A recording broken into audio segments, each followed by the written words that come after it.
Bonjour, je m'appelle Arwa Barkala et je suis rédactrice en chef Afrique de l'Ouest de l'OCCRP.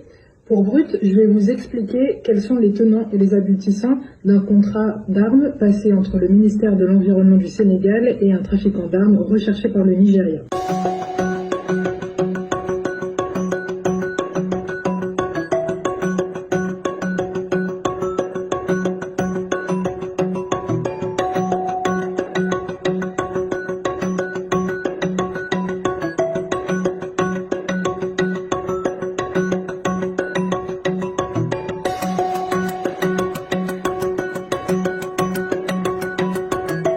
Ce contrat, c'est un contrat de 45,3 milliards de francs CFA qui a été passé entre le ministère de l'Environnement du Sénégal et Aboubacar Ima, qui se cache derrière la société Lavi Brokers Commercial. Ce qu'il contient, c'est une liste d'équipements et notamment des armes, donc des fusils d'assaut par exemple, ou des semi-automatiques, mais il y a aussi les motos de type DT125 de Yamaha, il y en a 235, sauf que ce modèle de moto par exemple n'est plus produit par la marque depuis 2008.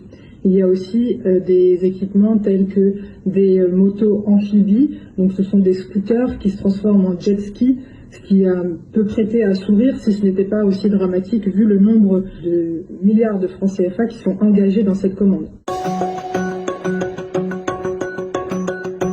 Le contrat est censé servir en fait aux gardes forestiers qui sont censés se défendre contre le braconnage, la déforestation, mais également contre la rébellion de Casamance. Sauf que la rébellion de Casamance se fait de moins en moins présente, on va dire, et surtout, est-ce que les fusils d'assaut et les semi-automatiques sont vraiment des armes adaptées pour être gardes forestiers? Il faut aussi savoir que tous les gardes forestiers ne sont pas nécessairement formés au maniement des armes, puisqu'il y en a qui sont dans les bureaux, il y en a qui sont là pour la reforestation et pour le dialogue entre le voisinage, des choses quotidiennes, des tâches quotidiennes comme ça. Donc il y a sans doute beaucoup plus d'armes qu'il n'y a en fait de gardes forestiers en mesure de pouvoir utiliser ces armes.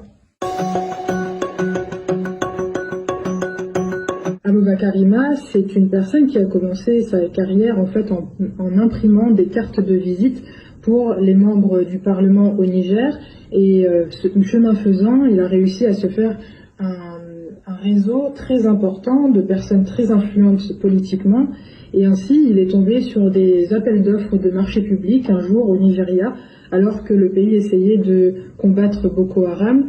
Il a signé plusieurs contrats, mais a reçu l'argent, mais n'a jamais livré les armes. Et ça a l'air d'être son mode opératoire assez régulier. Le contrat, il est accablant aussi parce que le simple fait que Aboubacar Ima soit passé par une autre personne pour signer ce contrat, eh ben en fait, ça en dit long sur ses intentions.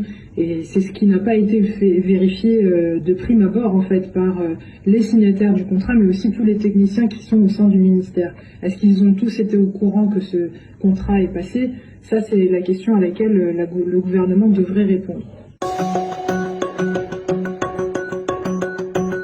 La raison pour laquelle le contrat présente des failles accablantes, c'est parce qu'on a une liste d'articles, on a les quantités de ces articles-là, et qu'à la fin de cette liste-là, on a juste le prix. Sauf que normalement, quand on commande, quand on a une facture, on a chaque article présenté avec le prix unitaire, et ensuite, tout en bas, on a le total des équipements en fait qui sont pris ou des articles qui sont pris. Et là, dans ce contrat, ça n'a même pas été le cas.